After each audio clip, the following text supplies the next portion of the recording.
Facciamo un aggiornamento di calciomercato Inter, perché in questi giorni sono stato un po' in ferie, mi siete mancati, e non so se vi sono mancato anch'io, mi siete mancati. Allora, innanzitutto volevo dirvi che io sono ancora gasato per questa intervista al presidente Marotta a DAZN, perché risposta migliore di questa intervista alla Juventus e alle battutine di Cardinale del Milan non penso che ci potesse essere, perché mentre loro vanno fuori dalla Champions League, l'altro lancia queste frecciatine sulle finali perse 5-0 e ancora devo capire chi è che sceglierà l'allenatore, cioè non solo devono scegliere ancora l'allenatore, ma devono ancora scegliere chi sceglierà l'allenatore. Ecco, in questa situazione qua il presidente dell'Inter invece non si nasconde e anzi annuncia la voglia di puntare alla Champions, che è un sogno ma anche un obiettivo, quindi ambizioni molto molto importanti. Non ci si nasconde, non ci si deve nascondere, perché l'Inter ci crede. L'Inter in questi anni non è arrivata in finale per caso di Champions League, soprattutto l'anno scorso, pur perdendo male in finale, vabbè, tutto quello che sappiamo, ha fatto un cammino che ha acceso le convinzioni dell'Inter, che dopo questa stagione di consolidamento con un progetto nuovo vincente subito in Italia, ora ci crede anche con un mercato che ha le risorse per poter andare ad aggiungere almeno un paio di tasselli che possono essere decisivi per alzare questo livello. E allora occhio per esempio a quello che sta succedendo al Liverpool, ma non soltanto. Ne parliamo in questo nuovo episodio di oggi. Comunque, ben ritrovati amiche e amici interisti in questo nuovo contenuto. Vi invito a lasciare un mi piace. Mi raccomando, se non l'avete ancora fatto, iscrizione al canale e vi ricordo il club di Passione Inter qui in alto. Dove? Eccolo qua. Il QR code da scannerizzare con il telefono per entrare nella nostra community, dove in vista del mercato poi riprendono anche le nostre analisi di scouting, dati e non soltanto. Cosa succede a Liverpool? Che stavo dicendo? Allora, notizia delle ultimissime ore, innanzitutto si libera a zero un profilo che su Passione Inter abbiamo menzionato parecchie volte, soprattutto voi che ci seguite, lo avete scritto tante volte. Si libera a zero Ibrahima Konaté, difensore, classe 99, stessa età di Alessandro Bastoni, nazionale francese, oltre 1,90 m, grande struttura fisica, ma anche grande atletismo. Ha un po' tutte quelle caratteristiche, diciamo, ideali per coprire quella casella centrale della difesa dell'Inter, soprattutto del tipo di difesa che ha in mente Christian Chivu. E stavo immaginando una difesa con Akanji, Konaté e Bastoni, sarebbe roba quasi da videogioco ad un certo punto. Il problema è che qualcuno sta parlando di sondaggi da parte dell'Inter, mi sembra un po' al momento un pochino difficile, nel senso che Konaté non si è accordato con il Liverpool per delle richieste di ingaggio dove chiedeva delle cifre importanti. Il Liverpool ha fatto una proposta con una parte variabile molto alta, cioè un fisso di un certo tipo e poi tanto ingaggio legato a bonus, prestazioni, e non si sono accordati. Certo che dall'altro lato si potrebbe anche dire, mentre qualcuno sta parlando di Bremer per l'Inter, come se l'Inter potesse fare un tentativo per Bremer della Juventus, spendere 35-40 milioni per Bremer, che poi comunque avrebbe un ingaggio anche piuttosto alto, visto che già la Juventus guadagna almeno 5 milioni all'anno, come investimento non siamo così distanti, secondo me, alla fine, tra Konaté a parametro zero con un ingaggio molto alto e Bremer con tutta questa operazione che dovresti fare con la Juventus, poi, nonostante i buoni rapporti con gli agenti del calciatore. Però il problema secondo me con Konaté è che con Real Madrid, Bayern, soprattutto PSG di mezzo, la vedo un pochino difficile, anche se secondo me, ecco, secondo me l'Inter sta ragionando su qualcosa veramente a sorpresa in difesa, perché su Mouremovic si era portata molto avanti, su Solé lo stesso, è un profilo su cui l'Inter può affondare da un momento all'altro, forse soprattutto dopo il 10 giugno, che è la data dopo la quale dovrebbe chiudersi la sua vicenda extracampo, quella che lo riguarda, ma Solé forse potrebbe essere anche un po' più legato ad una eventuale partenza di Bissek, per esempio. Però vedremo. Comunque, la parte più succosa, secondo me, di quello e interessante anche di questo mercato dell'Inter in questo momento riguarda il centrocampo dove l'Inter vuole piazzare un tassello importante e in particolare c'è questo nome di Curtis Jones che viene portato avanti da gennaio scorso, l'Inter ci aveva provato ma non l'ha mai abbandonato, anzi come analizzavo anche in altri contenuti Curtis Jones è stato seguito, individuato, l'Inter lo ha scelto per dei motivi molto ben precisi. Ci sono stati dei nuovi contatti anche nelle ultime ore, contatti che hanno portato anche ad un avvicinamento a quanto pare, grazie a un lavoro tra l'altro che viene portato avanti dall'agenzia di Curtis Jones che è la stessa di Akanji, quindi anche qui c'è già un rapporto consolidato, sta facendo questa agenzia anche varie operazioni in Italia, secondo me a breve ci accosteranno anche Lucumi del Bologna, visto che stanno un po' lavorando anche su queste cose qua, quindi vediamo se avrò ragione su questa cosa. In ogni caso, in Inghilterra continuano a parlare di una richiesta da parte del Liverpool sopra i 30 milioni di euro per il giocatore, più una percentuale importante sulla futura rivendita, mentre l'Inter fa leva sul fatto che il giocatore è in scadenza di contratto tra un anno, quindi tra pochi mesi potrà accordarsi per partire a parametro zero nel 2027, e quindi l'Inter tratta su quelle cifre tra i 22 e i 25 milioni che sono un po' lo standard dell'ultimo anno di mercato, con dei bonus e una piccola percentuale sulla rivendita. Diciamo che sono distanze che, se fossero veramente confermate queste, sono distanze sì, ma con la spinta forte da parte anche del giocatore, son distanze che si possono colmare e si può arrivare a dama. Aprendo poi però ad un interrogativo molto forte sul centrocampo del futuro. Ne stavamo qui parlando nel club di Passione Inter anche di questo. Perché di Curtis Jones ne ho parlato molto, quindi in molti mi hanno anche scritto spesso: ma all'Inter a cosa serve? Serve più un centrocampista difensivo, muscolare, uno per l'equilibrio e per la fase difensiva.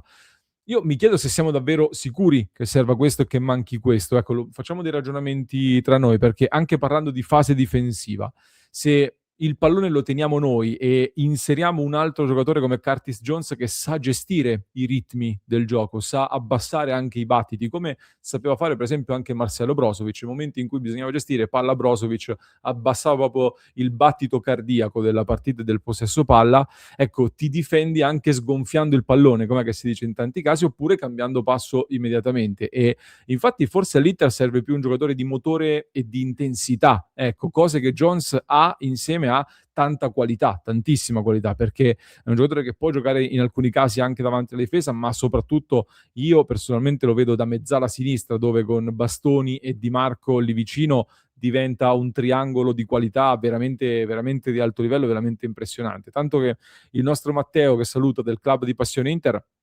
con un software che utilizziamo all'interno del club per analizzare dei calciatori, per fare un po' di approfondimenti ed analisi, ha scovato una somiglianza secondo me molto molto interessante. Nel grafico di sinistra ci sono i dati di Curtis Jones, nel grafico di destra ci sono quelli di Vitinha del Paris Saint-Germain. Sono dati che, se andiamo noi a confrontare Jones e Vitinha, li andiamo a paragonare con giocatori dello stesso ruolo nei rispettivi campionati, vediamo che le somiglianze sono tante, con le caratteristiche più spiccate da una parte e dall'altra sono molto simili. Poi Vitinha è un giocatore stratosferico, è più spiccato, diciamo così, anche nei contrasti, negli assist, ma sono cose che secondo me Curtis Jones può lavorare, soprattutto con un allenatore pragmatico e bravo e concreto come Christian Chivu, soprattutto giocando in un Inter molto offensiva, che lo può portare anche ad affinare e migliorare i suoi numeri in zona gol, dove secondo me può salire da quella media di 3-4 gol e 3-4 assist all'anno. È una media che secondo me può migliorare, ecco, in questo contesto interista. Il tema, semmai, è quello del capire cosa succede a centrocampo, inteso poi come reparto, nel senso che noi passeremmo da Barella, Frattesi, Mkhitaryan, Çalhanoğlu, Zielinski, Sucic, Diouf.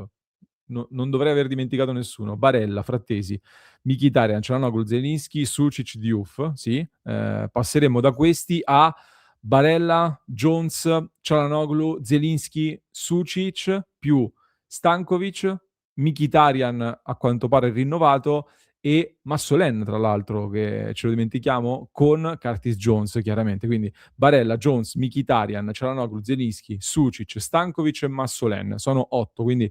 uno in più con Diouf, che in questo momento sto considerando spostato esterno, altrimenti ci sarebbe anche Diouf, che eventualmente è spostato esterno. A me di base come quinto a destra non convince troppo, ma in alcuni momenti particolari e contesti particolari potrebbe farlo, come lo stiamo vedendo fare in questo finale di stagione che abbiamo appena archiviato. A quel punto mi sembra abbastanza automatico che a far posto a Diouf spostato lì sarebbe Luis Enrique, soprattutto in uscita. Da tenere d'occhio poi sempre la situazione Dumfries, con Palestra che rimane un grande obiettivo, ma sempre non semplice, anche se i rapporti con l'Atalanta si sono ricuciti dopo l'anno scorso, e rispetto a Lookman è un affare meno ruvido anche nei rapporti con l'entourage del giocatore, ma c'è una concorrenza ancora più alta e ancora più ampia, visto che si parla addirittura di Manchester City e non soltanto. Comunque, esce Frattesi, Diouf spostato esterno, entrano Jones, Stankovic e Massolen. Oggi sto contando sempre con le dita oggi, sto invecchiando anch'io, conto con le dita. Quindi esce Frattesi, Diouf spostato esterno, entrano Jones, Stankovic e Massolen, eventualmente. A livello di liste ci potrebbe anche stare, a livello numerico è un pochino affollato, anche se c'è da vedere se poi Massolen rimarrà o se rimarrà come mezzala, ma eventualmente utilizzato in un'evoluzione anche da sottopunta, in una sorta di 3-4-1-2 in alcuni casi, può fare anche magari il trequartista di destra a rientrare sul mancino, per esempio. A livello economico è una situazione che invece va un attimino calibrata e gestita, perché sono cifre comunque importanti da dover mettere sul piatto per un unico reparto senza praticamente cedere nessuno se non Luis Enrique a quel punto. Ma come impiego dei calciatori secondo me sarebbe un po' affollato sicuramente come reparto, forse non in maniera eccessiva però, perché mi immagino comunque ricordiamoci anche questa stagione dove alcuni acciacchi, alcuni problemi ci hanno portato a schierare anche delle situazioni un po' emergenziali, ci sono giocatori che possono cambiare zona e casella di campo, si possono intercambiare molto e hai dovuto rivedere molte soluzioni durante il corso della stagione su un reparto come quello del centrocampo che è la colonna portante proprio del ritmo e dell'intensità che dà la squadra. Quindi potrebbe anche essere l'idea di quello di dare più profondità e dare anche più rotazione ai giocatori che possono portarti anche ad un cambio di modulo e possono giocare di più. Immagino al tempo stesso Mkhitaryan che avrà un ruolo di minutaggio contenuto, forse non ai livelli di Frattesi di quest'anno, ma nemmeno ai livelli del solito Mkhitaryan che abbiamo visto fino ad ora. Çalhanoğlu e Zelinski ti puoi permettere di farli riposare anziché avere i problemi fisici di Çalhanoğlu e hai spremuto Zelinski nella fase centrale di questa stagione, nel periodo anche della Champions League tra gennaio e febbraio e non soltanto. Stankovic potrebbe fare a quel punto Aleksandar Stankovic che verrà con ogni probabilità riacquistato una stagione un po' alla Pio Esposito di quest'anno, magari anche con qualche presenza in più, visto che è un po' più avanti lui nel percorso di crescita, avendo giocato anche la Champions League. Oppure c'è anche chi propone, mi avete scritto, di lasciare ancora un anno Stankovic al Club Brugge anziché venderlo ora per fare il plusvalenza, perché è vero che ci sono offerte importanti per Aleksandar Stankovic, ma